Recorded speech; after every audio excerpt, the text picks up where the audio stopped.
Allahu Akbar, Allahu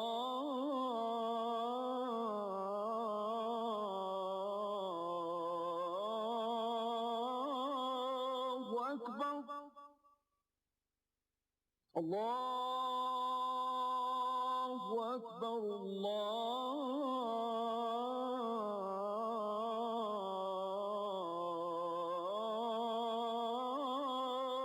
Akbar.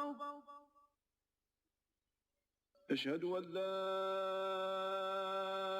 إله إلا الله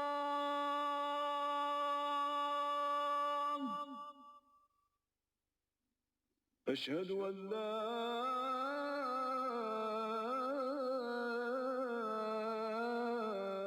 إله إلا الله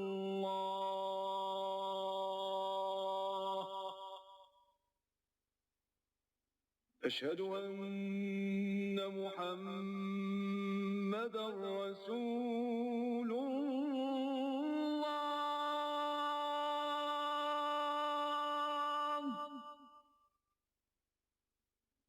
أشهد أن محمدا رسول الله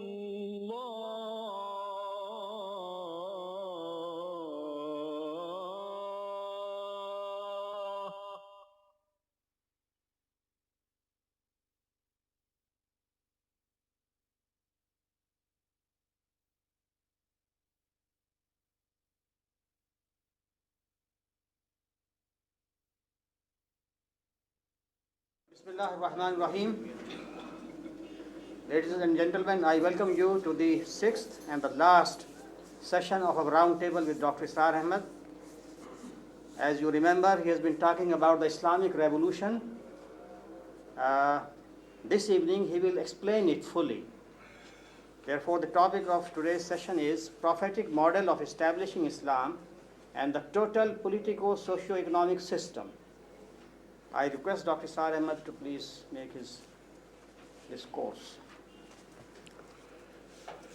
أحمده وأصلي على رسوله الكريم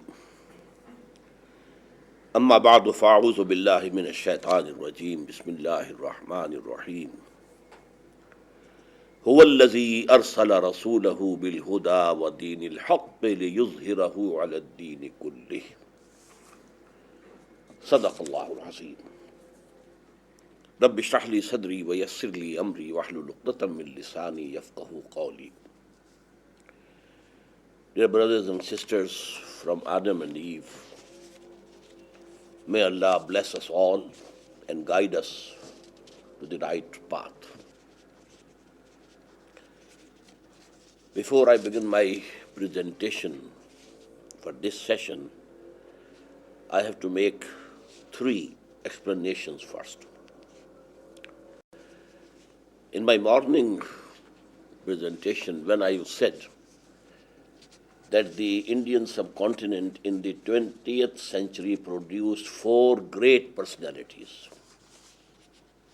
at that time, in my mind, those 4 personalities were Allama Iqbal, Abul Kalam Azad, Maulana Maududi, and Maulana Ilyas, who was the founder of Tablighi Jama'ah. But when I came to explaining, then this idea came to my mind that he is out of that line, the line, this movement which is going and progressing step by step, by generation to generation. Theoretically, it owes its existence to Allama Iqbal. Practically, first attempt was made by Abul Kalam Azad, second by Maulana Maududi, and fourth by myself. But I am a humble person. I don't regard myself to be a great person, but I am a humble student of Quran, and I only have been sharing whatever I could learn from Quran. And yes, I want to be engaged in the struggle of establishing Islam as a political, socio-economic system. Number two, Brother Mumtaz Ahmed asked me about my meetings with Maulana Maududi. One thing remained, and that was when I was going to America for the first time in 1979. Maulana Maududi was also there, but he was sick, ill, under treatment. I very much wished to meet him there because my main program was in Toronto, Canada, and he was in Buffalo with his son, Dr. Ahmed Farooq, and they are very close. But he was so sick that all visits were banned by the doctors. So I couldn't meet him. But then Maulana died there during my visit, and I could meet his dead body. I went all the way from Chicago to Buffalo, and I had the honor of leading the funeral prayer for him. Now the third is the title of today's talk, Islamic Revolution and Contemporary Pakistan versus the prophetic model of establishing Islam as total politico-socio-economic system. Now with this, I proceed. First of all, I want to give you my definition of revolution. What I mean by revolution. By revolution, I mean a change, fundamental change in at least one of the three aspects of the politico-socio-economic system of the society. By French Revolution, only a political system change. By Bolshevik Revolution, economic system changed. But these are real revolutions. In Iranian Revolution also, political change came from monarchy to, we may say, theocracy. On the other hand, any change in religion is not a revolution. The biggest change in the history of religions was in the year round about 300 CE, when Constantine, the emperor, Roman emperor, embraced Christianity. And the whole Roman Empire embraced Christianity. There can be no example of such a conversion, mass conversion. But nobody has called it a revolution. Because the politico-socio-economic system remained the same monarchy, the same emperorship, and the same everything.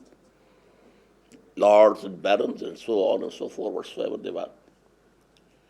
So revolution is a fundamental change in at least one aspect of the politico-socio-economic system. Keeping this definition in view, I claim that Muhammad sallallahu alaihi wasallam brought the most profound, all-embracing revolution of human history. There was change in beliefs, in personal behaviors, in value structure, in the social system, political system, economic system. Everything was changed. You will have to make a research to find something that remained as it was. People who were illiterate, very few people could read and write. And that was converted to a nation who became, in the field of knowledge, pioneers and inventors of new disciplines. People who used to keep fighting, and they become so peaceful, so disciplined, obeying a leader. So it was the most profound revolution of human history. And here I want to give you some witnesses to that. Number one, Brother Rogers might appreciate it. M. N. Roy, a Bengali Hindu, a communist, and he was the member of the Communist International, holding a high position. He delivered a lecture here in Lahore in 1920 in Bradlaugh Hall, in which he said that the greatest revolution of human history was brought about by Muhammad. This lecture of his is still published in India, Mumbai, under the title Historical Role of Islam, M. N. Roy. I gave the testimony of H. G. Wells that it was Muhammad who for the first time in history established a society based on the principles of human equality, fraternity, and freedom. And lastly, I gave you another testimony from Dr. Michael Hart, the author of The 100. It was published, I think, in 1978 from Manhattan. And he gave the subtitle of his book, A Selection and Gradation of the 100 Most Influential Personalities of Human History. First, he selected 100 names who had changed the course of history. And then he gave a gradation. Who was the maximum one who changed brought about the maximum change? And then number 2 and number 3 and number 4. And he puts Muhammad on top. And he says, I'm a Christian and I have put Muhammad on top. So naturally I owe an explanation. I've done this because he is the only person, please note, the only person, supremely successful in both the religious and secular fields. I told you 3 things go to make religion. Some beliefs, some modes of worship, some social customs. Here also he was extremely successful. And with political, socio-economic order, changing the direction, he was extremely successful. And he is the only person. All the others are, if they have greatness on this side, they might be zero on the other. And if they have some greatness on the other side, they are zero here. Gautam Buddha and Jesus Christ himself occupy very high position in religion. But what about politics? What about the social system? It remained as it was. Same is true of Buddha. But Muhammad brought about the most profound revolution. My third point is, I have derived the process of a true revolution from the biography or life of Muhammad sallallahu alaihi wasallam. And I think I have the right to do it because he brought about the biggest revolution. To compare with other revolutions, French Revolution was limited to political change. Bolshevik Revolution limited to economic change. And here, it was all embracing. Number 2, in the French Revolution, the ideology was given by Rousseau and so on, the writers, the intellectuals. But they couldn't bring about a revolution even in a village. They were not leaders of the revolution. Revolution was brought about by some other people. Rowdy and maximum bloodshed, bloody revolution. In the same case, the communist ideology was given by Marx and Engels. They lived in Germany, they lived in England, but both the countries had never had any communist revolution. The revolution was brought about by the Bolsheviks and the Mensheviks as far away in Russia. While Muhammad started the movement, the Dawa presented the ideology, propagated it, organized the people who accepted it, and then passing through all stages of revolution, even armed conflict. He completed the revolution himself, and at every step he was the leader. He was a street preacher like Jesus in Makkah, but he was leading the armies when he was at Medina. The same person, having both these things in his life. Now I want to explain those 6 steps that I have derived from the life of Muhammad sallallahu alaihi wasallam. But I want to describe them in the beginning in secular terminology, extracted from the life of Muhammad, but I will not use the religious terminology, but the secular one. Number 1, the first prerequisite of a revolution is that there should be some revolutionary ideology. First prerequisite. This ideology should be such that it cuts at the roots of the political-economic system. If it doesn't cut at the roots of the social order, of the politico-socio-economic system, then it's a sermon. It's something religious, moral, nothing else. The revolutionary ideology is the one which cuts at the roots of the existing politico-socio-economic system. Now this ideology either and better should be new, so that people can take it at the face value. But if it is an old ideology,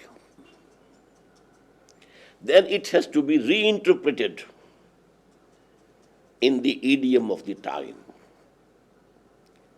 so that the people, intelligentsia of that time can understand. Now the first step is to propagate this ideology by all the means available. Now coming to the second step. The second step would be, and essentially is, to organize the people who have accepted this revolutionary ideology into a disciplined party. This party also should fulfill 2 prerequisites. Number 1, it should be fully disciplined. Listen and obey, the discipline of army. The proverbial discipline of army. Theirs not to reason why, theirs but to do and die. In Islamic terminology, it is ta'a, listen and obey, that's all. No questioning. And number 2, in that party, if there are in the society some cadres, this is high, this is low, this is high, these cadres should not be represented in this party. The position of the people should be determined by the depth of their devotion, the amount of sacrifice they make. For example, in Indian society, Brahman is higher up, Shudra is very low. If this is the condition in Communist Party, then it is not a revolutionary party at all. Here the position of a person would be determined by his depth of commitment and the amount of sacrifice that he puts in. Number 3 is the training of the cadres. In this training, first objective is to hammer down the revolutionary ideology in their minds. Hammer it down, repeat and repeat and repeat, so that it remains before them, because all their strength and all their intentions to work, they actually emerge from that ideology. So you can have meetings, study circles, studying that ideology, exchanging views, that should be kept continuous. Number two, they should be accustomed to obeying this discipline. It's not an easy job. I am also a human being, he is also a human being. Why should I obey him? But party discipline means you have to obey your superiors. And you have to be accustomed to it, listening and obeying. Number three, if the social order that you want to establish has some spiritual dimension also, then the purification of the selves is the third prerequisite of this training. And here it will mean the purification of the niyyah, the intention. For Islamic revolution, the intention has to be only one: pleasing their Lord and having salvation in the hereafter. Not for establishing your own hegemony or for worldly gains, to establish imperialism. No. To be famous, to have a position of commanding something, some force. No. Only whatever they work, for the pleasure of Allah, God, and seeking salvation in the hereafter. Now these three steps, we can say they are one actually. 1 in 3, 3 in 1. Brother Mumtaz Ahmed is not here. He would have been happy. So, in Islamic terminology now, what is the revolutionary ideology? We call it Tawheed. But what are the revolutionary implications of Tawheed? Is it only an Aqidah? No.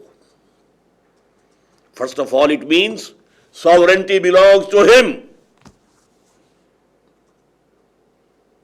Anyone claiming sovereignty is in rebellion against him. This is the biggest challenge to the status quo. Number two, everything belongs to him. You are not owners. You are custodians only. You are trustees only. Whatever you own, so to say, you can use it only according to the law of the giver of all these things to you. He is the owner, not you. You can't use your tongue as you like. You have to use it, even your own body. They are also trust with you. Allah has given it to you. You can't use your hand, but in the right path, decreed by him to be right and straight. And whatever belongs to you is also owned by Allah. You are trustees.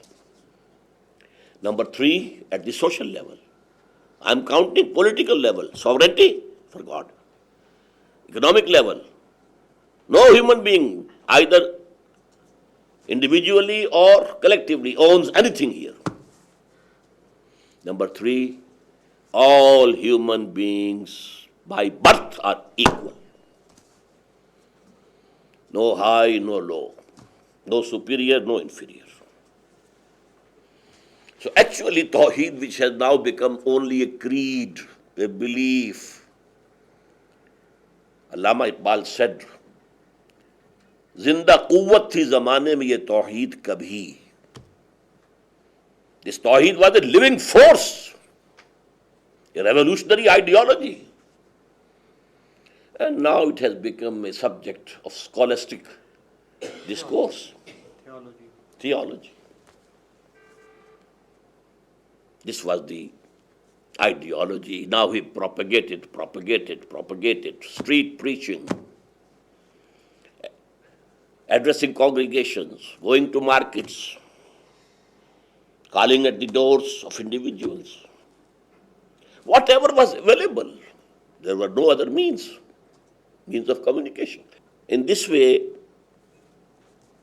Toynbee said, Muhammad failed at Mecca, but succeeded. No, Muhammad failed as a prophet, succeeded as a statesman. Because at Mecca he appears to be like Jesus, propagating, going here, going there, saying sermons. So this was what Muhammad was doing was also the same. So he was, whether he was prophet or not, whether you believe in him or not, but he was like Jesus, like the prophets. He was working like them. Now then he organized whosoever adopted and accepted his revolutionary ideology. And this had two stages, organization. To start with, this relationship, if I have accepted you are the messenger of Allah, I have to obey you. No escape from it. What you are saying is not your own. It's coming from God. I believe in God. I have to obey. That was the fundamental basis of that organization. Listen and obey. But later on, when the active resistance and armed conflict was near at hand, he took BPAAE from his companions. I had explained BPAAE this morning. Come, place your hand here over my hand and pledge that you will listen me and obey me, whatever I say. This was such a comprehensive pledge. One of the companions has reported the text of that pledge. Bayana Rasulullah sallallahu alayhi wasallam. We pledged ourselves to the Messenger of Allah. Ala sam'i wa ta'a. First of all, we shall listen to whatever you say and obey whatever you say. Fil usri wal yusr. Whether the conditions are easy or bad and difficult. In every case, we shall obey. Wal mansate wal makrahe. Whether we feel inclined to do that or we have to force ourselves to do that. Wa ala asaratin alayna. Even if you prefer somebody else to us, we shall not say that we were your old companions. How come you have appointed this newcomer young man as our Amir? No, this is your prerogative. You will do, and we shall obey. Whomsoever you put at the helm of affairs, we shall obey him also. And we should not quarrel with them. وَعَلَىٰ أَن نَقُولَ بِالْحَقِّ أَيْنَمَا كُنَّا. But we shall say and present our opinions wherever we would be. We won't be dumb and deaf. We will place our opinion. But it is up to you to decide. Now, I come to the second set of 3 steps. First, I call passive resistance. As I said in my submission in some earlier discourse, that actually the revolutionaries start an offense. The society is there, people are peaceful, all have accepted it as their destiny. Okay, the rich are rich and we poor are poor. Okay. We have to live that way. But someone stands there, it's wrong, it's cruel, it's discriminative, it's oppressive, it's exploitative. So he had started the conflict. the natural reaction, logical reaction from the society and that social order would be to resist it. Try to stop it. Try to nip the evil, according to them, evil in the bud. The first phase of this was for the first 3 years of his mission. All persecution was focused on the person of Muhammad. Nobody else was persecuted. Sallallahu Alaihi Wasallam. And it was verbal persecution. You have gone bad. You are Majnoon. Some evil spirit has overtaken you, possessed you. They wanted to kill his willpower. But when they saw that this is not successful, people are getting down him. Especially our youth. They have been attracted towards him. And more dangerously, our slaves, they are gathering round him. So now there was the call, gird up your loins and defend your interests. And then started in the 4th year, after the beginning of his dawah, the physical persecution of torturing, keeping the youth bound by chains, keeping them hungry, turning them out from the houses. Go! And especially for the slaves, beat them, even kill them. One couple was killed after worst persecution and torture. Sumayya and her husband, Yasir. What was done to Bilal? A rope was fastened to his neck and it was given to the street urchins. Drag him on the streets of Makkah. And remember the stony streets. And then in the open sun, the sun was sending down fire and he was laid facing sky, the burning ground. And then a rock put on his chest so that he could even not talk. But still he was saying, Ahadun, Ahad, Ahadun, Ahad, Ahadun. I believe in only one God. What happened, for instance, to another companion, Khabab bin al-Arth, radiyallahu anhu.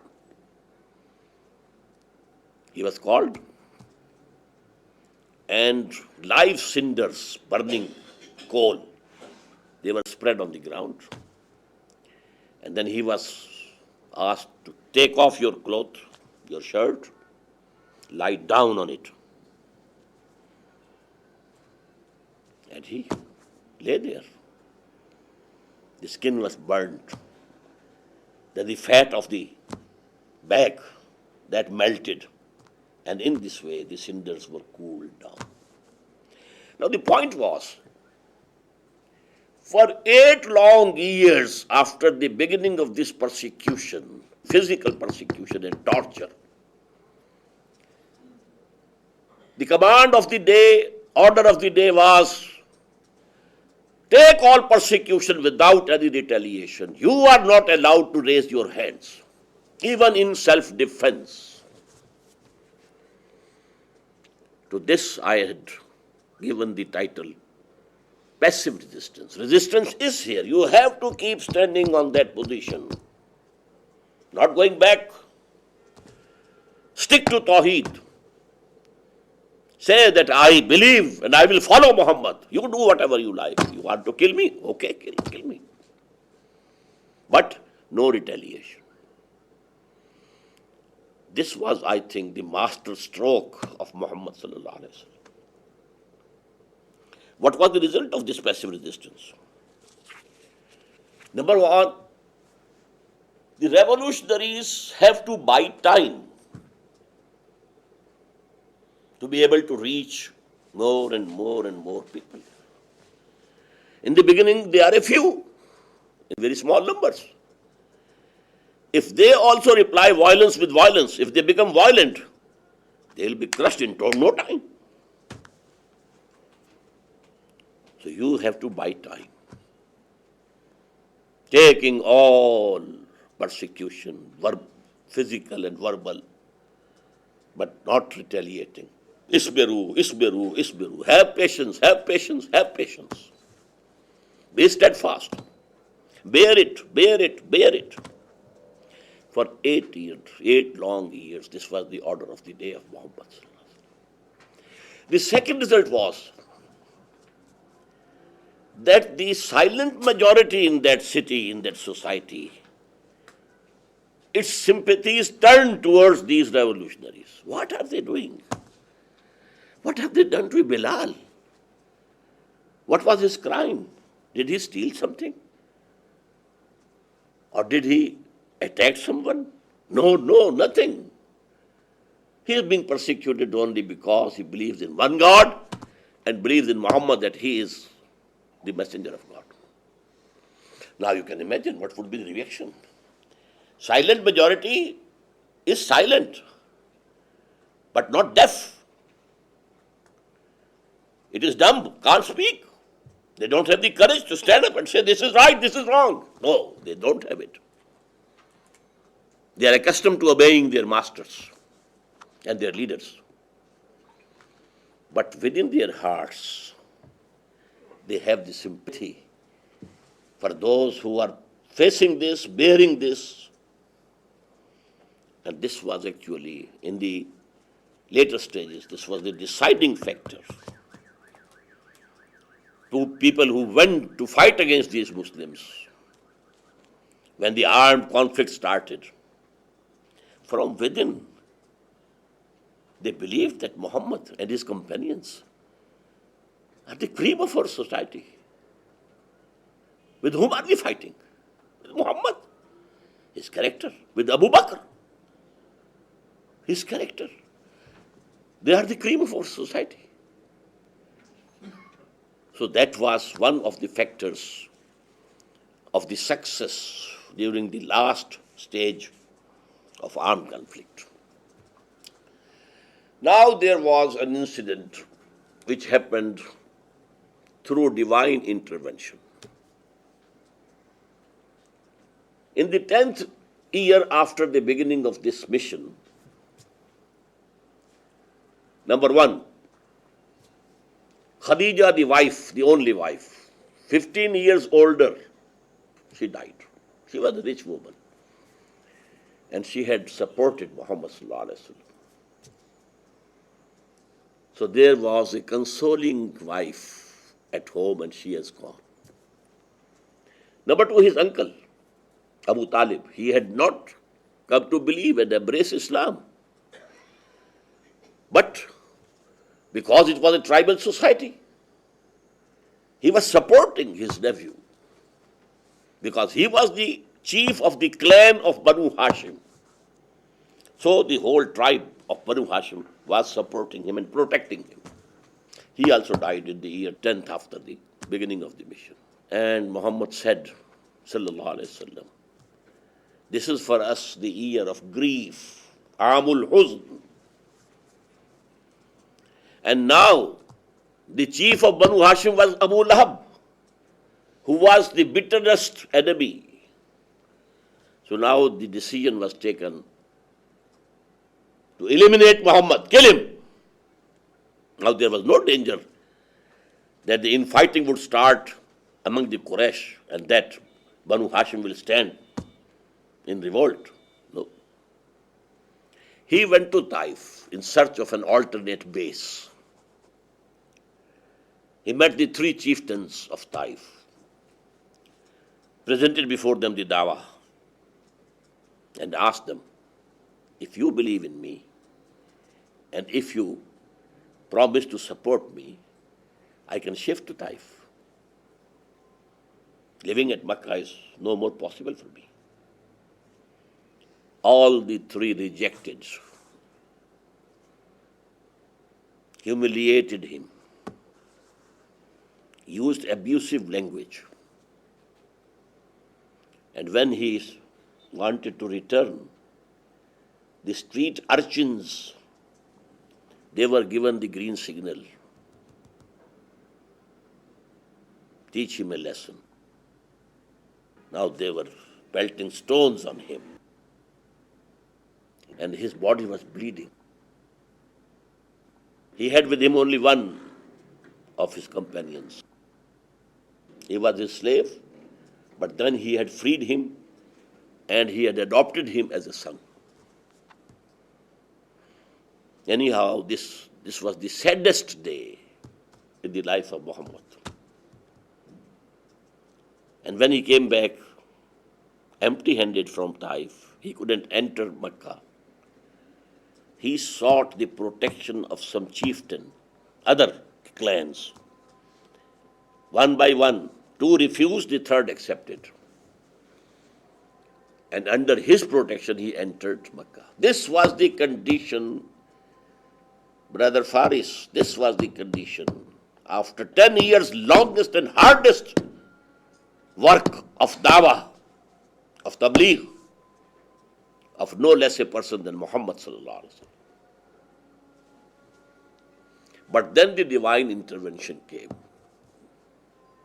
During the Hajj season the same year, some people from the Khazraj tribe of Medina, they accepted Islam.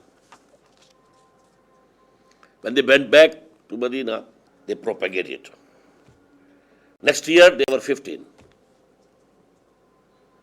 And they said, send with us some of your disciples who can teach us Quran, the basis of the ideology. Then Mus'ab bin Umair, a young man, he was sent with them. And sometimes after, another blind companion, he was sent, Abdullah ibn Maktoum. And in 1 year, most of the chieftains of both the main tribe of Medina, the Khazraj and the Aus, they embraced Islam. Muhammad has not stepped there even now. All the work was being done by his two companions. There were 3 Jewish tribes over there. And 2 were the real Arab, original Arab tribes, Aus and Khazraj. But majority of the people, because the leaders of the clans, they accepted. So in a way, these both tribes accepted Islam. And then they said, oh Muhammad, come to us. So the alternate base was provided by Allah. Muhammad had not thought of Medina or Yasrib. It was called Yasrib. Later on, it was Medina to Nabi, city of the Prophet. And briefly, we call it only Medina. Now he had a base. All the people who had embraced Islam at Mecca,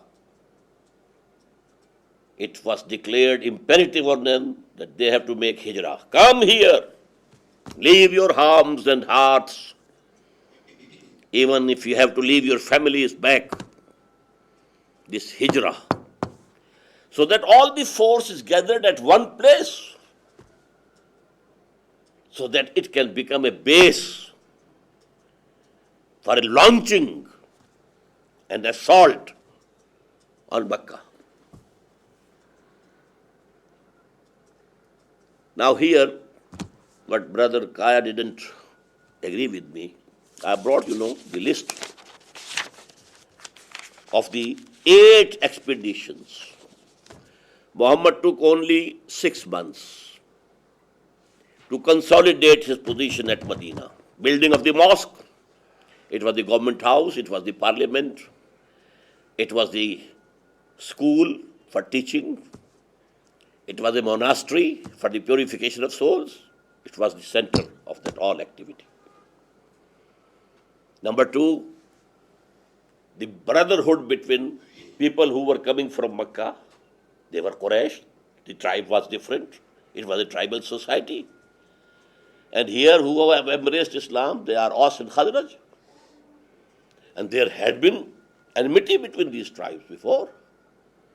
So now he integrated that party, one from the immigrants from Mecca, one from the helpers, we call them Ansar. They helped the Prophet.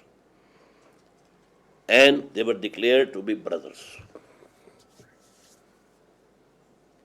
And the Madani brothers, there are examples. He took his Makki brother and said, "This is my shop. I will raise a wall in between. Half is yours, half is mine. Go ahead. This is my house. I raise a wall, divide in two. One is yours, one is mine." Even to the extent that one of them took his Muhajir brother, immigrant brother, to his home and said, "I have two wives." Till that, this segregation and which I talked about and the wheel of the face, these commandments had not come. They were revealed later on in Surah Al-Nur and Surah Al-Ahzab. He said, "You choose one. I can't bear it that I have two wives and you have no family. Choose one. Your choice is first. I will divorce her and then you marry her." This was the integration of that society into one. Third work he did. He concluded Misaq-e Medina, the Treaty of Medina. It was a treaty for the common defense of Medina with the three tribes of the Jews. So that if people from Mecca attack, we shall defend Medina as one organization. So this three steps. And then he started his active resistance. I told you, what is active resistance? Now you challenge the system somehow or the other. Passive resistance now gone. It was before Hijrah. 6 months, pause. And from the very 7th month,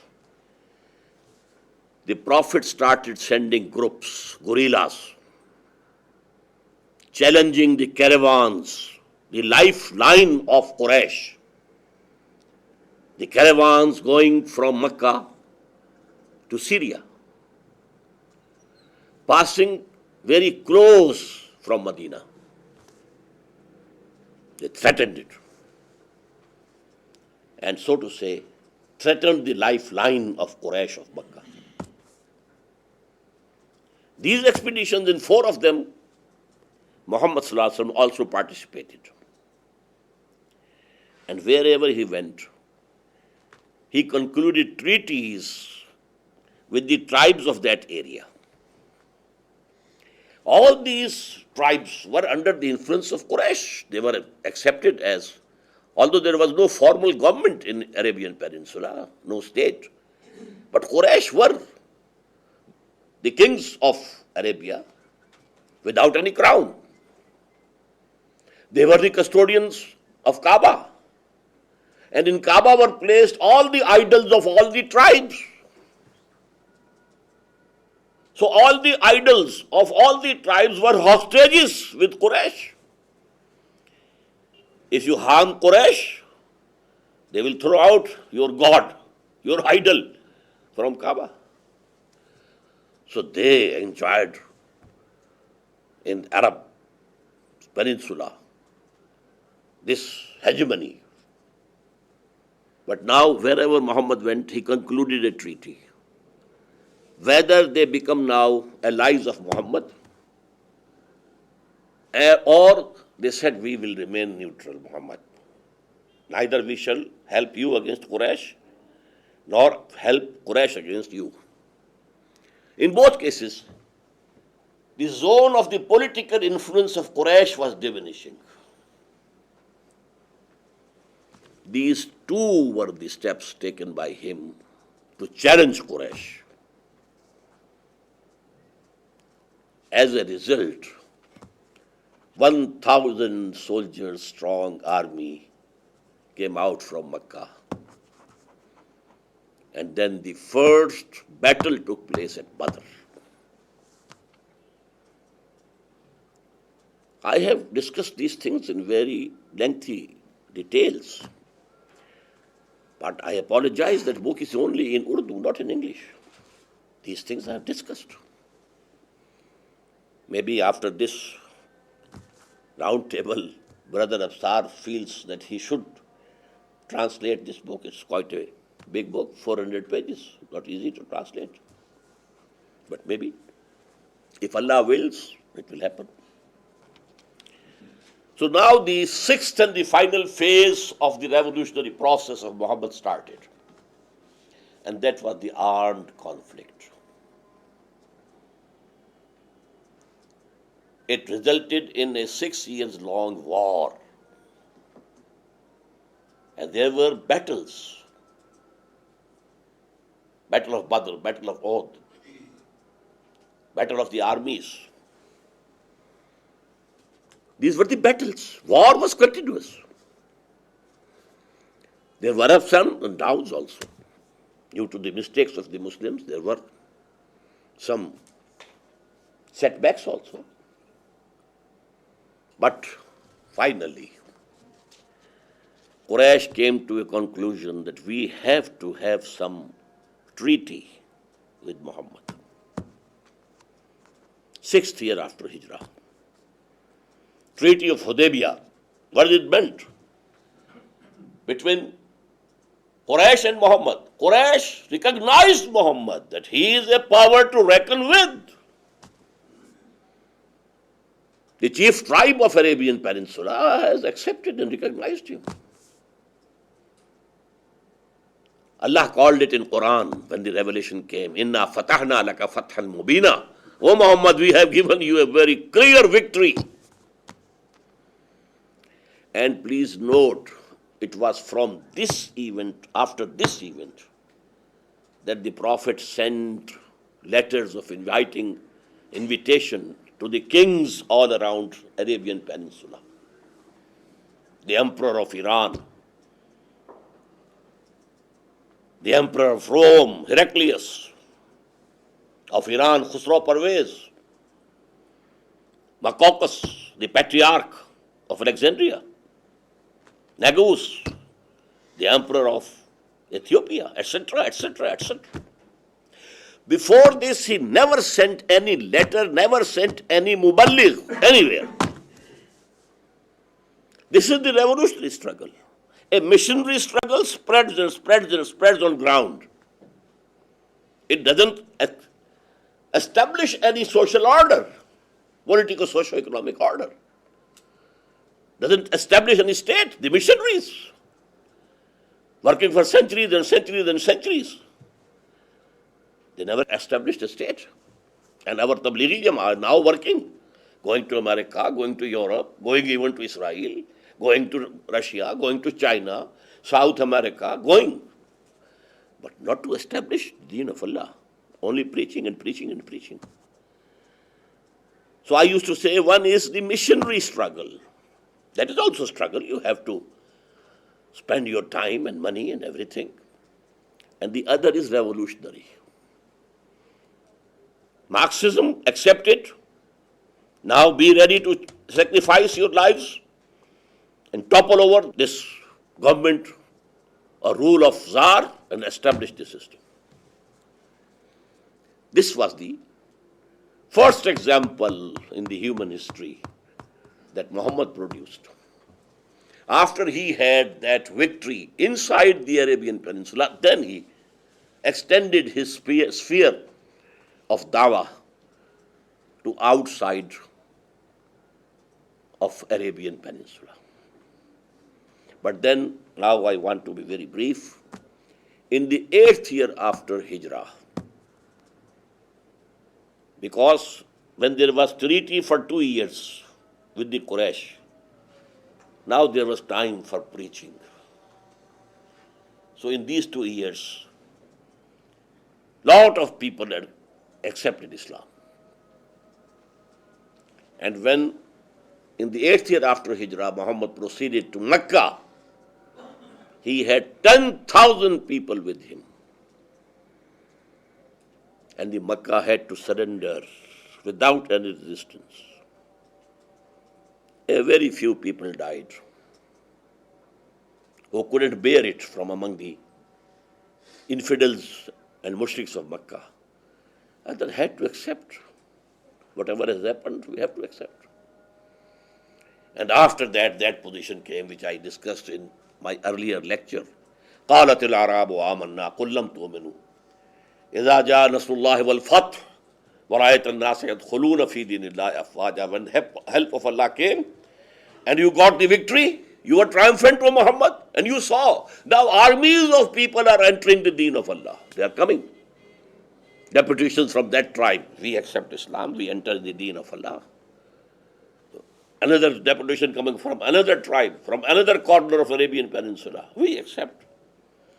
We pledge ourselves to you, O Muhammad. So the whole of Arabia,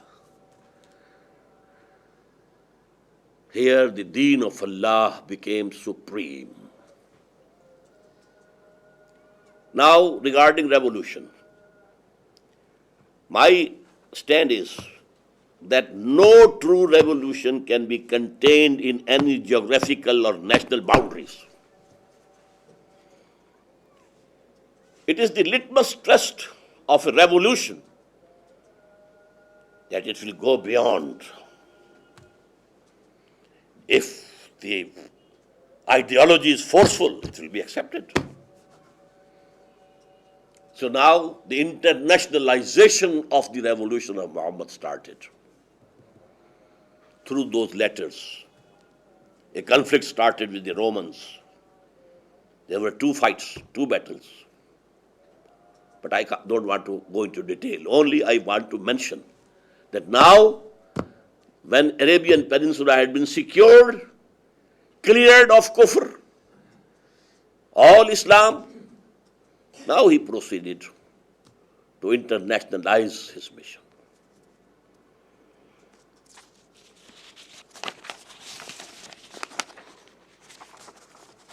Now, because the title was Contemporary Pakistan, vis-a-vis this possibility of Islamic revolution.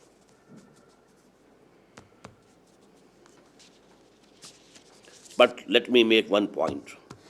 I accept this total methodology of Muhammad sallallahu alaihi wasallam, except I have made an ijtihad in the last step. I told you now, these days, it's not easy to take arms against the governments. Governments are very powerful. They have standing armies, they have police, they have air force. So it is not feasible. Although it is not forbidden. In a country, if it is practicable and feasible, this movement of Islamic revolution can take arms. It is halal, it is permissible, but not feasible. Instead, in that book of mine, I have suggested what I told to you about Gandhi and Khomeini. A peaceful agitation. Demands from government, do this. This is haram, eliminate it. This is imperative according to the Sharia, do it, enforce it. A mass movement. Peaceful, not harming anybody, not destroying any property. Then peaceful civil disobedience, on which there must be retaliation from the government. They will be baton charged. Maybe they are fired upon, they are killed. So we have to be prepared to lay down our lives. No revolution can take place without giving blood and without giving lives. None. Had there been possibility of any revolution without bloodshed. It would have been the revolution of Muhammad.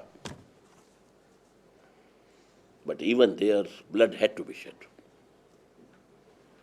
Although it was very little. Less than 1,000 kuffar, infidels were killed. And about 260 Muslims were martyred in this 6 years long war. But there was bloodshed. But now, because it is not feasible, we have to resort to this method. And then an unarmed revolt like the one in Iran. Don't use arms, but be ready to lay down your lives. The army shot them. They were shot from the helicopters. They came on the roads, blocked the system. They laid down their lives in thousands. But then the Shah had to run away for his life. The same case happened here. These two movements were contemporary and parallel and similar. The anti-Bhutto movement in Pakistan in 1977 and the anti-Shah movement in Iran. All shades of opinion had joined hands, leftists, rightists, liberals, orthodox, religious, secular, against Bhutto here and against Shah in Iran. And the military fired here also. But then the military told Mr. Bhutto, we are not going to shoot anymore. Who are they? They are not enemies. They are our kith and kin. They are our youth. Maybe our sons are there. Maybe our nephews are there. Our brothers are there. And then the message reached him. Although a few days before he said, my chair is very strong. But then the message reached him that army won't support me anymore. He had to invite that conglomeration of parties to have discussion. The same thing was happening there. Now Shah was fearing that my army might now shoot me. Why go on shooting these people?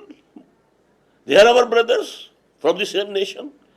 We are not an occupation army that we go on killing people. We are of the same nation, national army. It can't go on killing. So they have to give up the support of that system, and that would be the triumph. Now, this detail of what I have given you, a very, very, very brief bird's eye view of the revolutionary struggle of Muhammad. When a revolutionary group shifts from passive resistance to active resistance, now one of the two results are inevitable. We call it in Urdu, takht ya takhta. Either you triumph and you establish your political, socio-economic order, or you are eliminated, crushed, finished. There is no third way, no middle way. Muhammad sallallahu alaihi wasallam succeeded. Now coming to Pakistan.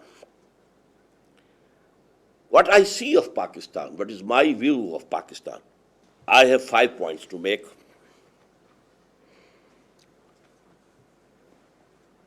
We are a Muslim country, but till this date we are secular state.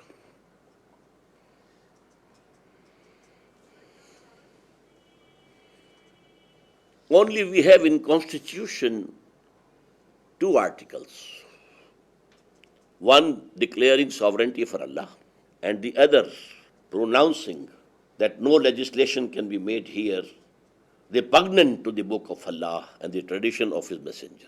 But there are loopholes in the Constitution who have made these 2 provisions ineffective.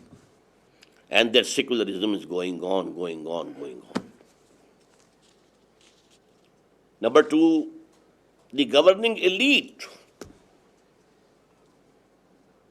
whether they are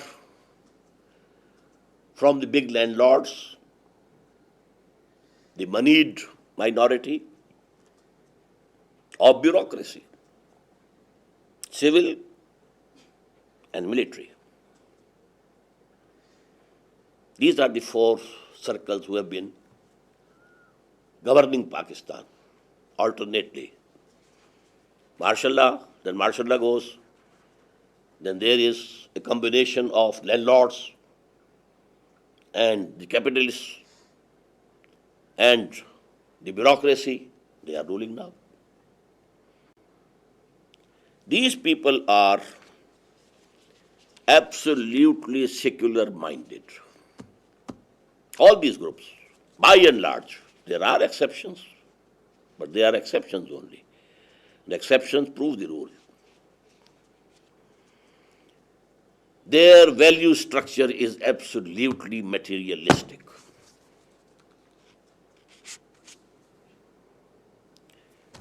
And they have adopted Western civilization to its core. This is governing or ruling elite of Pakistan. And now they are spreading their ideas, their values of civilization through TV, through all electronic media. And super added is the disc and the whole international media.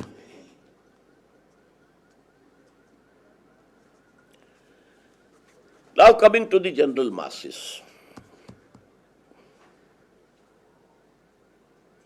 They have a deep emotional attachment with Islam. But it is emotional. Neither they have real Iman. It's a racial creed with them, not a personal conviction.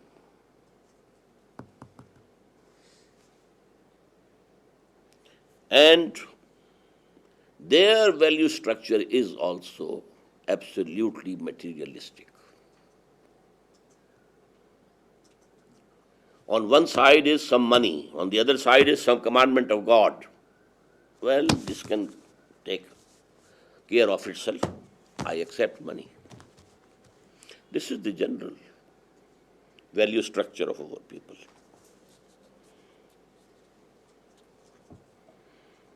This is the condition of the majority. But emotionally, they can be excited. They can come, agitate in the streets, etc., etc. And they are by and large under the influence of the Maulvis, who have their concept of mazhab, not of political, socio-economic justice or social order. Then now I come fourthly to religious groups and organizations. Most of them are sectarian. They have their own madrasas. They teach people their own sectarian ideas and the fiqh that they follow, the system of jurisprudence. Along with these, there are two movements. As I told you, Tablighi, it has the mazhab concept. No concept of political Islam or a revolutionary Islam, no. The only revolution-oriented party was Jamaat-e-Islami. And I have discussed this in the morning. It has gone astray. It has become a political party. It's stuck up.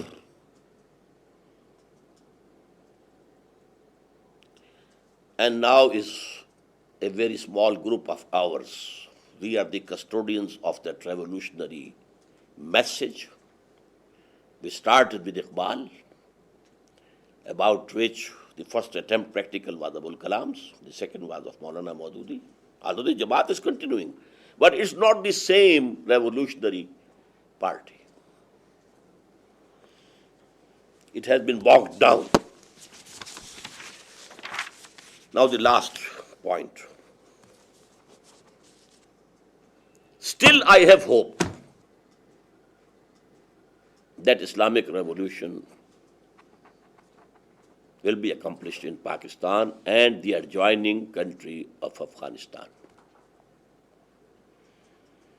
What I visualize is that these two countries will merge into one. Although the facts on the grounds, there's no encouragement from any side. Total despair. But because of the past history of 400 years, this chain of Mujaddideen shifted from the Arabian world to the Indian subcontinent. Something is there in divine plan.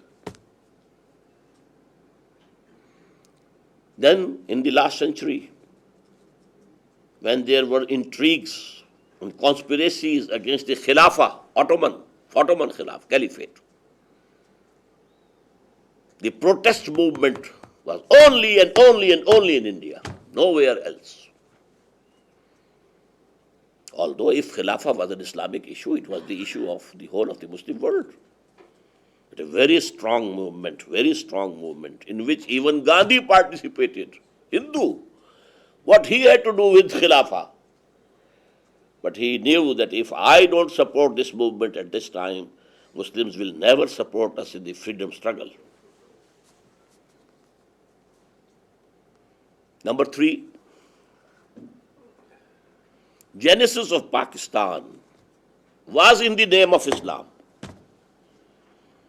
Other Muslim countries, they got freedom from the colonial rule on the basis of somewhere racial, somewhere linguistic nationalisms. Malay nationalism, there in Malaysia and Indonesia. Arab nationalism of Nasir, and so on and so forth. He threw the Britishers into Mediterranean Ocean, but it was on the basis not of Islam, but Arab nationalism. Mustafa Kemal Pasha saved Turkey on the basis of Turk nationalism. He dug the roots of Islam from the society as far as he could do from Turkey. But Turkish nationalism saved Turkey at least. The whole Ottoman Empire had gone, but this country was saved on the basis of Turkish nationalism. Only one country in the world invoked Islam. Pakistan ka matlab kya? I told you, La ilaha illallah. What Pakistan means? La ilaha illallah. There is no God except Allah. Number 4, the genesis of Pakistan. It's a miracle. Hindu in great majority. And for them, as I told this morning, partitioning of India meant slaughtering the cow. Bharat Mata. Can we dismember the limbs of our mother? And they were very organized. They were the capitalists.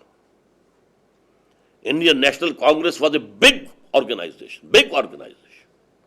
Gandhi was a big leader. And he said, only some weeks before the partition took place, that Pakistan can be established only on my dead body. From among the Muslims also, very big forces were with Gandhi. Jamiat Ulama Hind, Abul Kalam Azad, Maulana Hussain Ahmed Madni, the Ahrar in Punjab,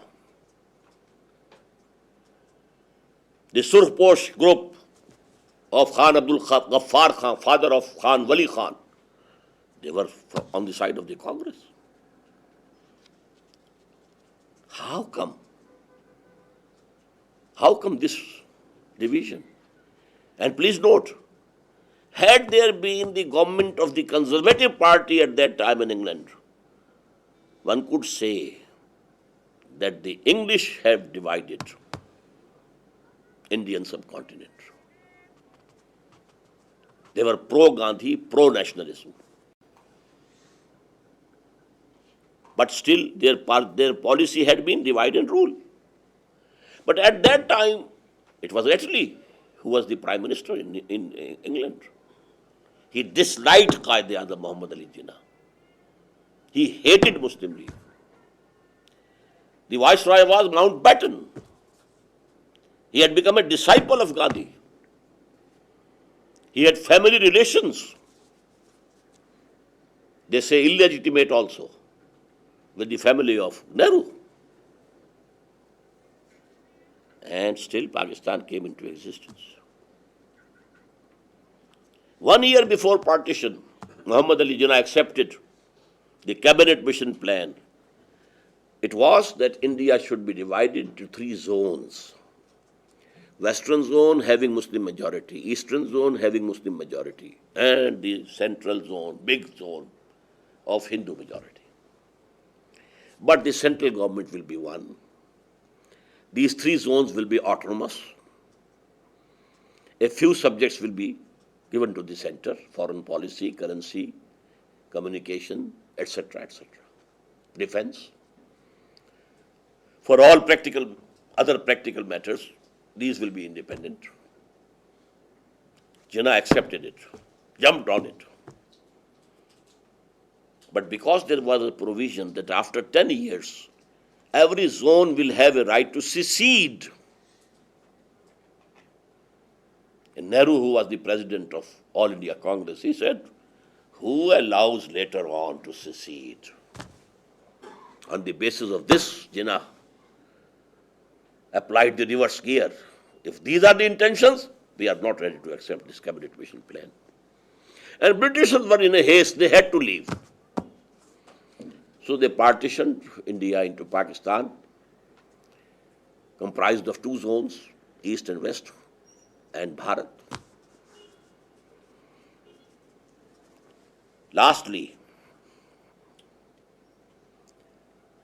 this Pakistan was sent down from heaven in the Laylatul Qadr. We have the most sacred night of the year, the 27th night of the month of Ramadan, the month of fasting. Because in this night, the revelation of Quran to Muhammad started.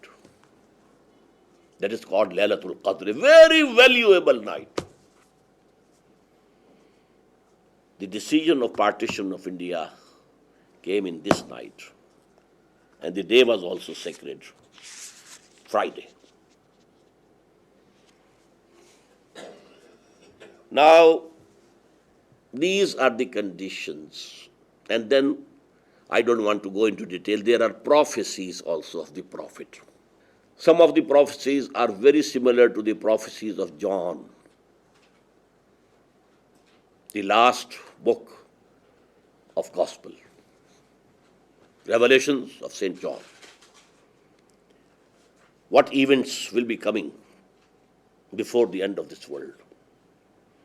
And in these prophecies are included the prophecies, number 1, which are very certain, that before the end of this world, and you know it, among the Christians and Muslims both, general opinion is that we are living in the end times. The end of this world is very near. But before that, Islam will dominate the whole globe. And there are certain indications that that process will begin from Pakistan and Afghanistan. On the basis of the history, 400 years long, and on the basis of the prophecies, I think it's the destiny that Islamic revolution will start from Pakistan. How? I don't know. At the present time, What is needed is as mass movement demanding enforcing Islamic Sharia, Islamic system. illALLAH guides one of the major movements. Very little hope about Tablighi Jamaat, but I still have hope from Jamaat Islami. If their mind can, and Allah can do it, changes from this electioneering process to this revolutionary process, might be that time comes nearer. Or maybe Allah turns the faces of a great number of people towards Tanzeem Islami. He can do it. Just as happened before Hijrah. What happened? Muhammad had not even visited Yasrib. Only 2 of his disciples went there, and it became the city of Muhammad. As I told you, it was divine intervention. So divine help can come today also. What we think in Tanzeem Islami is that it is our duty to strive for that, keep on striving, keep on striving, keep on striving. Leaving alone the result, it is on Allah. Whenever He likes, there will be success. If not, no harm. We would be able to say before Him when we stand on the Day of Judgment, "Oh Allah, we did whatever we could do." And that will be the basis of our salvation in the hereafter. I thank you from the depths of my heart that you have been so attentive.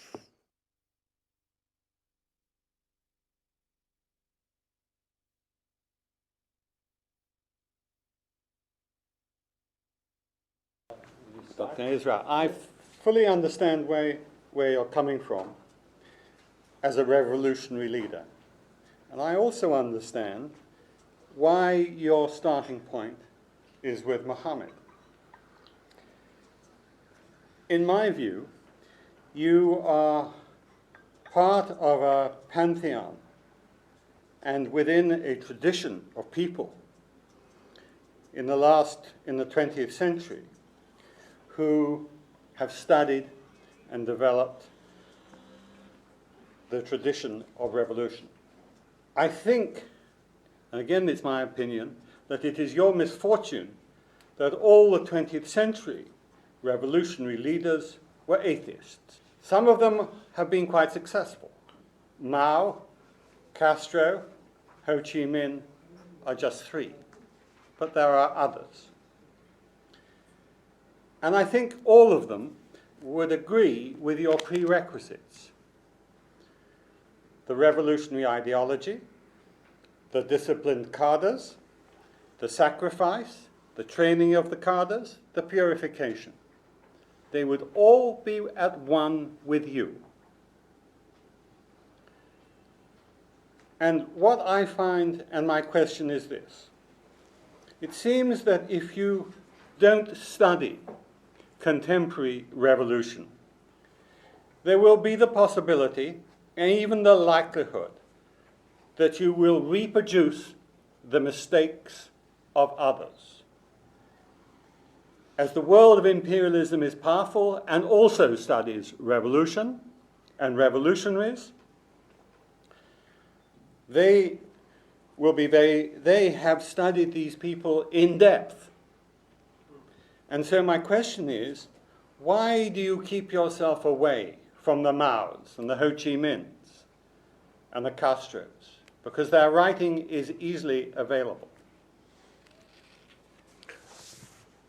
I have already answered your question. Because they are atheists and because I am a believer in God and I am a believer in Muhammad sallallahu alaihi wasallam. And I hope and I am sure I, and for that matter, my movement after me, will take the light from Quran and the life of the Prophet. These 2 things will guide us, inshallah. But as a suggestion, I'm ready to go for some of these writings. and the credit will go to you that you persuaded me. Yes, please. As this is our last formal session, I would like to thank you for the way in which you've presented your material, the clarity with which you've spoken, the achievement of speaking from a few notes and yet doing so well and so clearly, and with delightful sense of humour and nice touches. It's been a pleasure and a delight to listen to, and Thank you very thank much. you very Thank you much very indeed for that.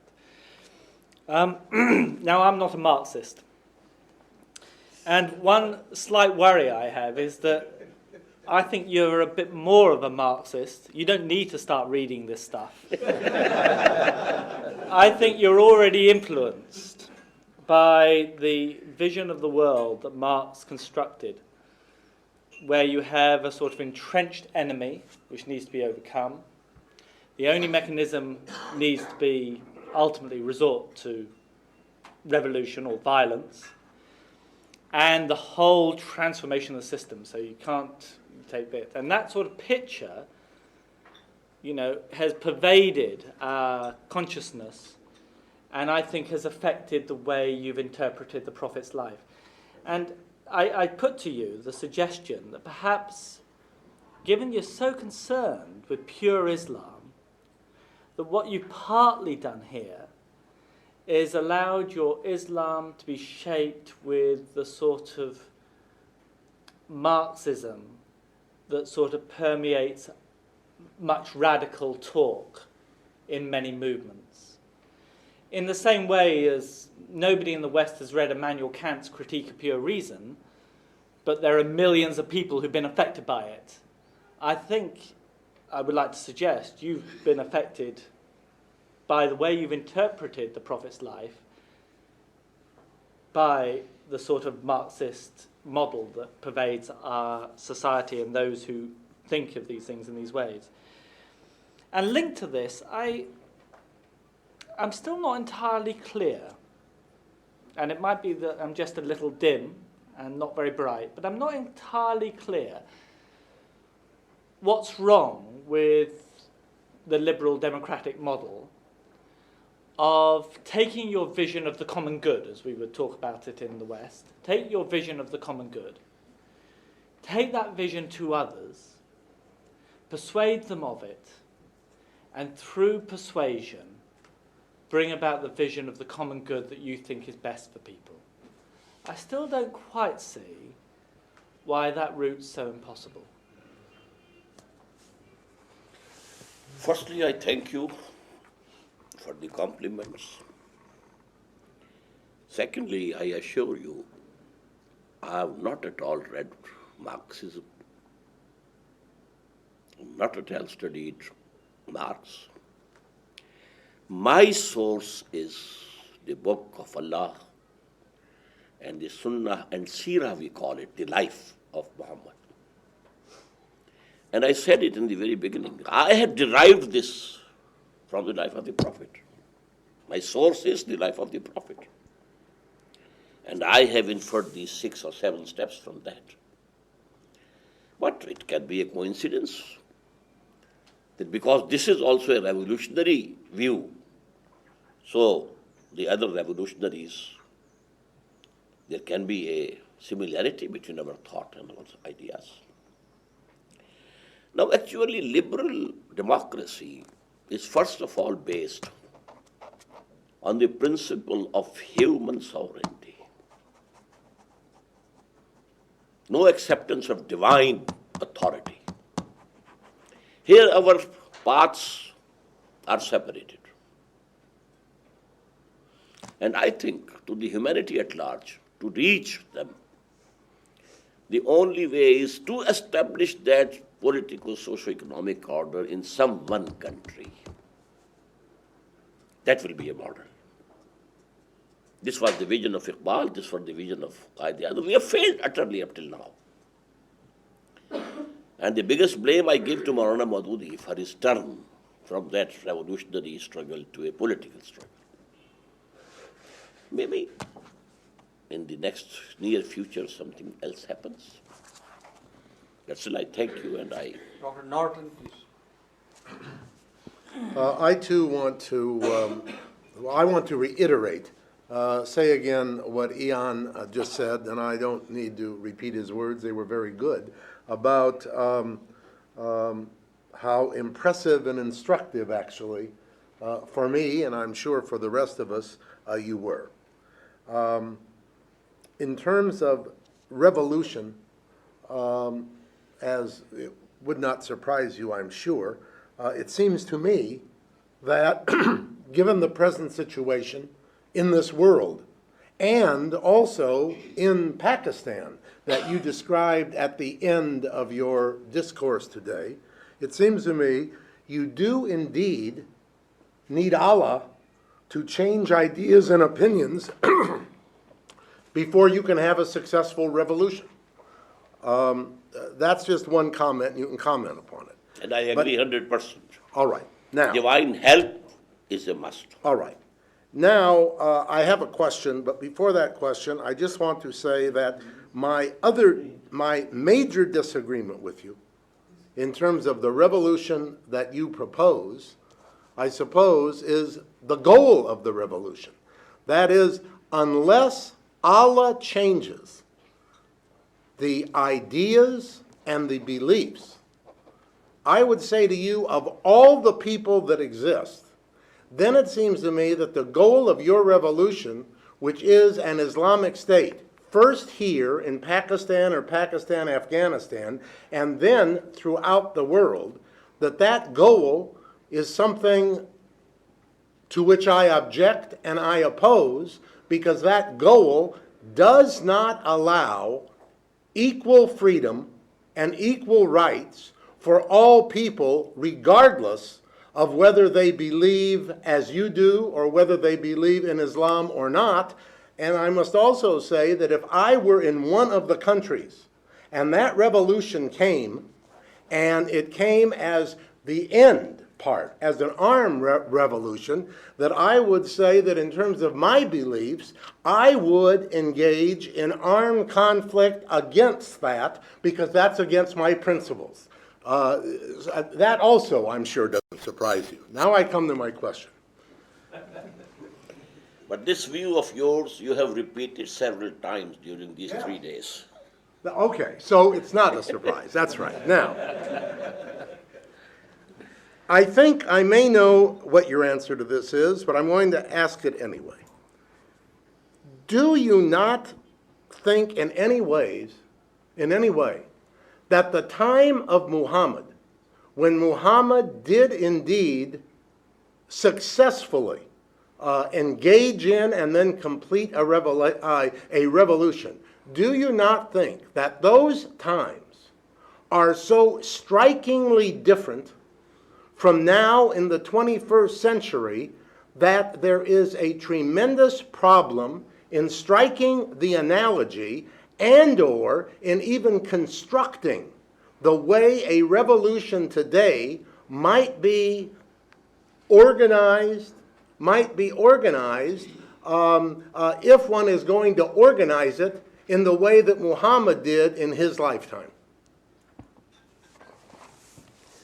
Actually, this is a matter of belief with us, that it is going to happen. You know, the hadith that I quoted twice, the end part of that hadith is, I told you 3 periods. Period of the Prophet, then the rightly guided caliphate, then kingship, which is cruel, biting. 4th will be kingship with slavery. I can't say what the companions at that time would have understood, but now we understand that he was referring to the era of colonialism. And then he said, ثُمَّ تَكُونُ خِلَافَةً عَلَى مِنْهَاجِ النُّبُوَّةِ. Then again, the period of caliphate in the footsteps of prophethood will come.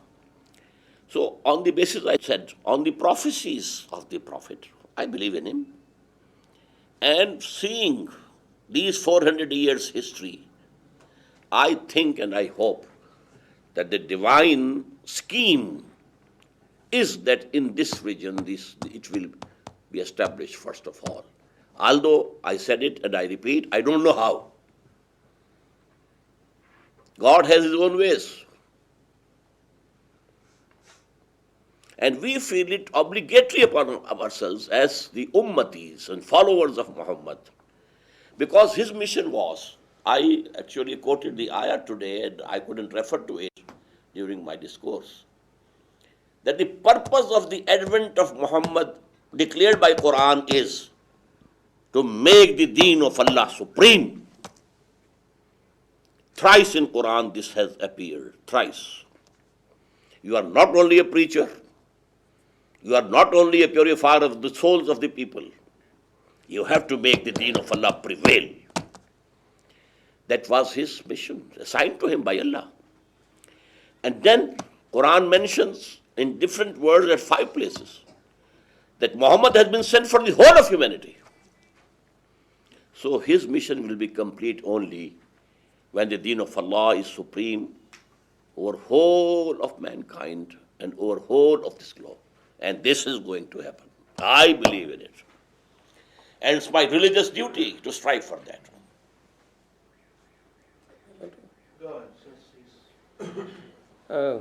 Thank you, Dr. Saab. I think it's been very instructive, very enjoyable. And I want to specifically say that your delivery and your style of engaging is fantastic. Your eye contact is almost magnetic. I think it's almost spellbinding. Some brother was saying your body language. Maybe. Okay. Now, I feel I was sort of mixed kinds of emotions at this point of time. And my sense is that in whatever you are striving for, you have a very deep conviction. You are seeing it as a part of your understanding of the faith and a part of your religious duty to propagate it, to work for it, and to carry it forward. And try to establish it. Yes, carry it forward. I'm saying carry it forward. You may say, that's my sense, not establish it, but I sense that you are trying to carry it forward. I'll come to that, why I think that way. I also sense that your process, whatever your objective may be, the process that you have in mind is nonviolent, basically. It is for it to evolve and to develop, and hopefully to wait for divine intervention, which possibly will happen, and which maybe will be needed, because when we walk around the streets of this beautiful city, it looks very improbable that without divine intervention, much change will come.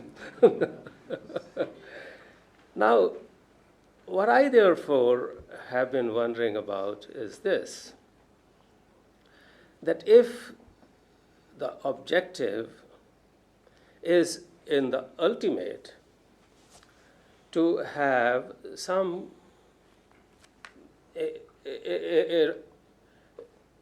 a kingdom of God, whatever faith, persuasion, name one may give, but ultimately the human race will live in a better way and survive in a better way.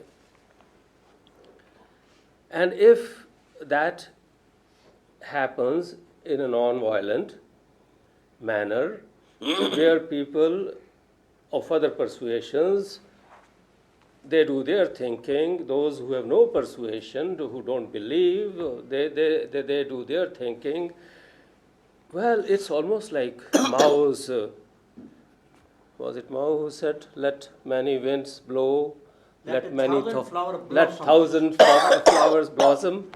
Now, if it is that kind of situation, Mao was a violent person, but if it is peaceful and let 1,000 flowers blossom, I would say that Kida Khak De Padshahi Lashkar Kare Swa. God, in His wisdom, can give the kingdom to the weakest of the weak, down to an ant, a kida, down to an insect, and the whole army God can wipe out. So, divine intervention, who knows on whose side it will come, what will happen. So, are we really seeing anything concrete here, or are we merely discussing a model? I think, brother, it is for every person to have a conclusion and decision according to his own thinking. I think whatever I feel and think, I have stated. Now you have the freedom to agree to what extent you want to agree and disagree to what extent you want to disagree. I have two questions. The first one is about the similarities and differences between the ideology that you have presented tonight and that of Hizb ut-Tahrir's ideology. Hizb ut-Tahrir, as you know, was established in Palestine in the 1950s, but in Palestine. But it seems to be active in Pakistan, and perhaps Hizb ut-Tahrir has more members in Pakistan than the Tanzim Islami does. And as you know, one of the major ideas of Hizb ut-Tahrir is to reestablish the Khilafah. And I heard that they were banned in Pakistan a few months ago in October. When I was here in the summer, some of them harassed me in the lectures. But do you see any major differences between you and Hizb ut-Tahrir? I don't see any myself. Do you see any major differences between you and Hizb ut-Tahrir? Fundamentally, they don't have any methodology clearly defined before them. And they actually hope the help from army, that some coup by the army, if they agree with their ideas, that will take place, and then their system of choice will be established. And this is not correct. If an army general comes, he is himself. He becomes the theoretician also and an ideologist also. This has to be a mass movement. But for this mass movement, there should first be a party strongly disciplined to keep that mass movement on straight path. Otherwise, mass movements can be hijacked. Just as in Iran. The movement was controlled by 6-7 groups there. The Mujahideen-e-Khalq were there, the liberals were there, Mehdi Bazargani was there, then the ulama were there, but in the end, Todo party was there, but in the end, ulama hijacked it. And what a fierce fighting between the two took place after the revolution. After the revolution of Muhammad, there was all peace, pardoning, general pardoning. No one taken revenge from. So that is the beauty of the revolution of Muhammad sallallahu alaihi wasallam. Now the second to add another to supplement what he said, because we have a dialogue with them in the United States. There's another fundamental difference between Hizb ut-Tahrir and ourselves, and that is their methodology is strictly based on Sharia and not on, like ours, on the basis of Iman, if you know what I'm talking about. This is very fundamental. They do not believe that you have to go through a phase of purification of the soul first to get the Khilafah. In their opinion, every Muslim is a mu'min and every mu'min is a Muslim. They do not have the distinction between the two. And this is fundamental. This is very fundamental. Dr. Faris Kaya is growing impatient. Yeah, first of all, I would like to express that my language is not enough, you see, to express my feelings first. And secondly, I feel shy to criticize what we've said, okay, and to say anything about your sayings because I cannot be a student of you in terms of Quranic knowledge. Now, if we study, for example, Quran and Hadith, the word of Islamic State and Islamic government, we may never get chance to cross it, okay? And if we go very deeply, we will find that to call people to worship Allah, to abandon bad deeds, to be a good person to your surroundings, etc., etc., most of the words consist of, this word will be in Hadith and in Quran. Now we leave all these things aside. Maybe there is an hidden destiny of Allah that if people are good enough, then Allah will present them a regime that is an Islamic state or Islamic, say, government, whatsoever it is. But it is a present by God. It is not, it cannot be achieved. I don't think that Prophet ﷺ first started, when he first started, he was looking for a regime. And he was looking for a shelter when he went to Taif. But when he was stoned and rejected, then he felt himself at the deepness of weakness, okay? And then he went to Allah, and then he prayed that, oh Allah,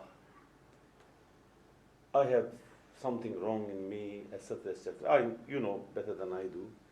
And then a few days after this incident, he was taken to Miraj, which is very important. So if we study all prophets' life, like for example, Prophet Yunus, he reached to the highest degree when he felt himself at the lowest. If we study, for example, other prophets, Prophet Ayub, Yaqub, all of them, and similarly, Prophet Muhammad sallallahu alaihi wasallam, he was ascended to Miraj when he felt himself at the weakness, at the lowest point of the weakness, as you know.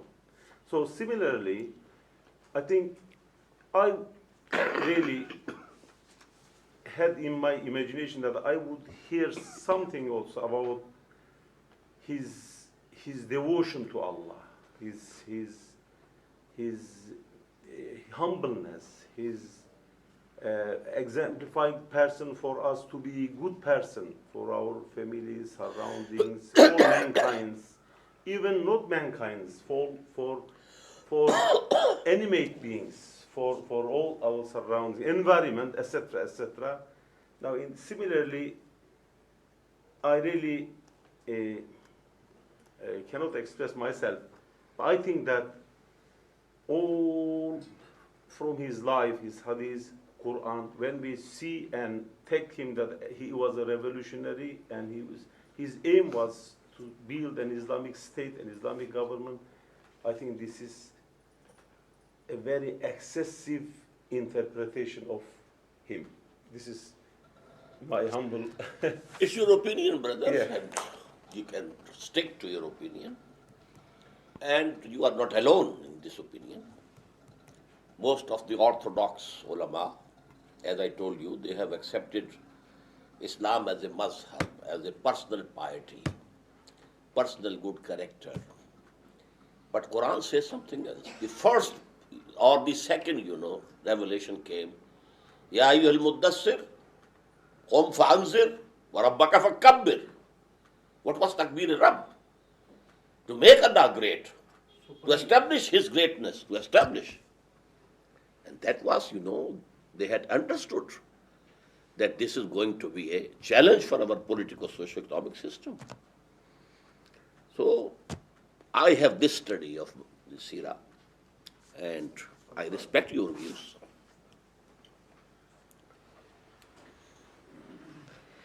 Dr. Israr, I have a question about the permissibility of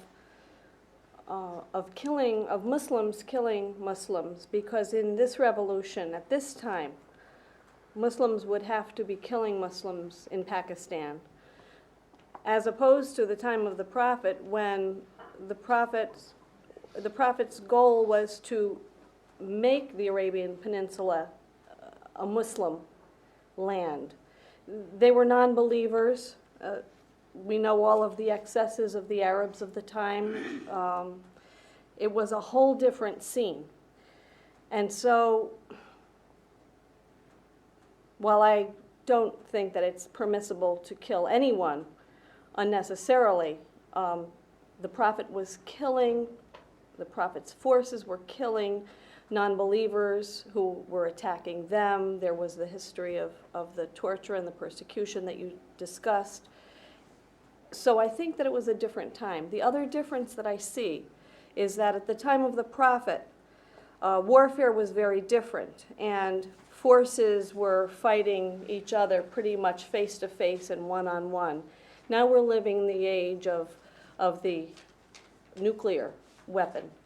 And the revolution that you talk about, I think could easily bring about the end of days. Because the forces that we've talked about, the opposing forces, would potentially use those sorts of weapons. And of course, Pakistan has that sort of weapon. So how do you understand this? How do you explain this? Thank you. For the first question, let me say that the methodology that I have suggested is that the Muslim revolutionaries will never kill anybody. They will be ready to sacrifice their own lives. So that is the prescription. And this objection cannot be applied to it. Number two, you can't say that very soon America might explode or implode. It can happen to America. The moment Americans disobey Zionists, the Zionists have the power to shatter it into pieces.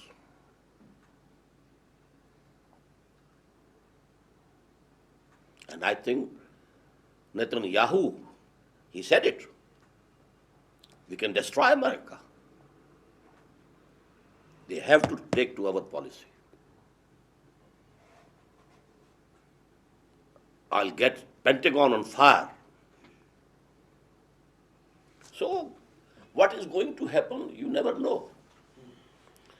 Russia, USSR, which was there opposing America, half a century, and there was a time when the Americans were shivering before Russia, because it had gone much in advance in the conquest of the space. The Americans were lingering behind. And now what happened to this? Despite all the atom bombs that they have, the warheads that they have,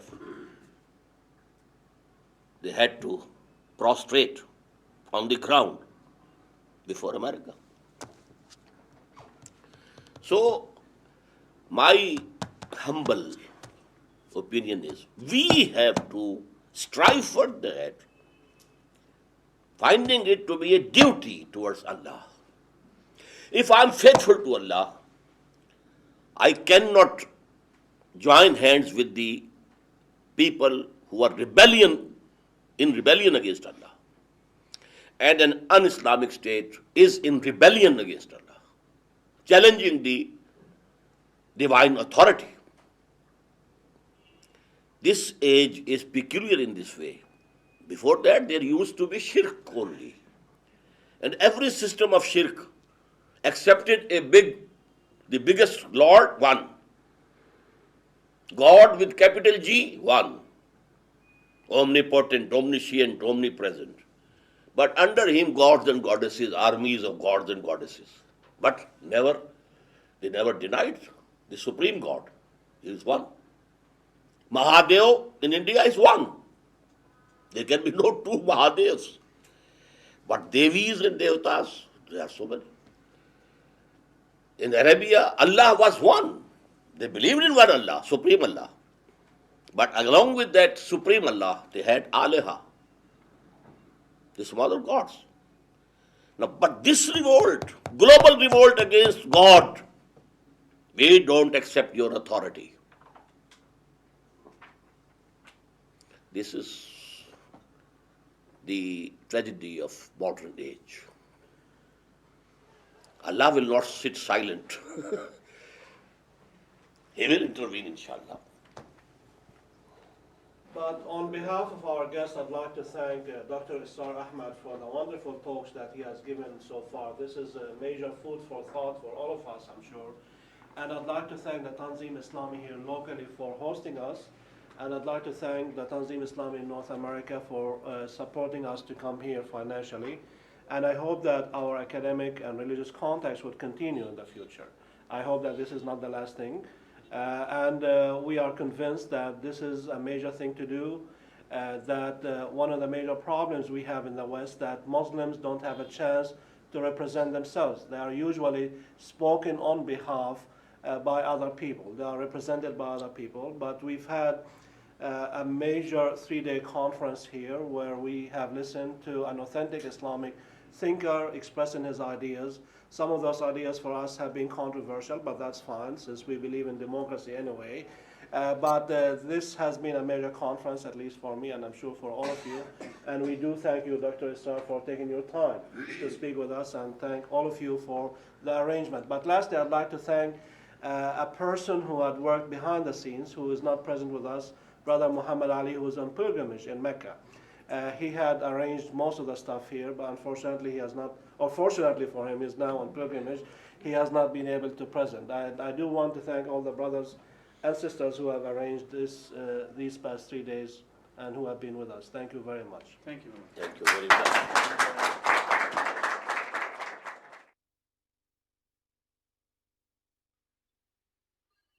الله